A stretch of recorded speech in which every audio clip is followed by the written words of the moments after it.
Just across from Russia, in the city of Mariupol, some Ukrainians are preparing basic training for the whole family, learning first aid to treat gunshot and shrapnel wounds, and weapons training. On a 7.62 caliber AK-47 is Valentina Konstantinovskaya. The 79-year-old is a retired accountant and a great-grandmother. I'm ready to shoot if something happens. I will defend my home, my city, my children. Wow. I've never seen someone who looks so adorable sound so threatening. When the shit goes down, I will headshot a bitch from 300 yards. Some lemon in your tea? This woman is a badass, though, you know?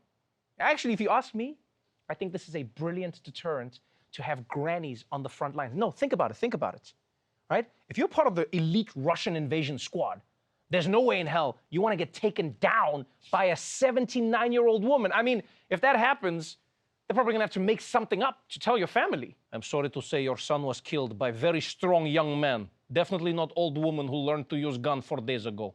Oh, and just one more thing. Before you get too attached to Granny Rambo, the militia that's training her in that news clip, well, they're reportedly far-right ultranationalists with neo-Nazi tendencies. So just a friendly reminder, everything you love will eventually disappoint you.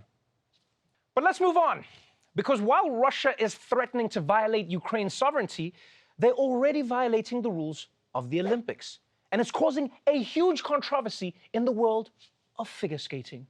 With the world watching her every move, this morning, 15-year-old Russian figure skater Kamila Valieva is set to take to the ice, despite testing positive for an illegal performance-enhancing substance before the Games. A positive drug test is going to be on the ice here in a few hours, skating at the Olympic Games. I cannot believe I just said that sentence. The IOC now saying that Valieva claims there was a mix-up with her grandfather's heart medication. An international court deciding she can still compete while they investigate further. In response, the IOC saying if Valieva lands in the top 3, there will be no medals handed out until the investigation is complete. I can't believe they caught someone cheating, and they're still letting her compete while they investigate more. Like, guys, it almost feels like the investigation is not about whether she cheated or not. It's almost like the real investigation here is, okay, let's see what these drugs can do. Let it rip. Well, come on, let's just see. We want to know, right? Everybody wants to know. I also know that nobody believes her excuse, right? That she accidentally took her grandfather's heart medication, but I do. I believe her. Because I know what it was like growing up, me and my family. We always had a big bowl of loose pills all mixed together. It's an easy mistake to make. Is this one yours? I don't know. I know my estrogen has changed, Grandma, but I don't know. Meanwhile, everyone's obsessed with this girl and the pills. That's all everyone's talking about. They're like, this 15-year-old took the pills and she did this. Yeah, everyone's focusing on. No one is focusing on the fact that her grandpa took her medication. Now he's dominating bingo at the old folks' home.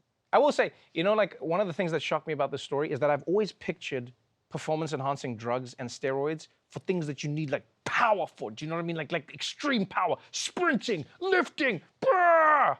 I never thought I'd see the day where a figure skater would be injecting themselves. It's like, all right, let's go! Now, a lot of people are scratching their heads. A lot of people have been asking this online, saying, why?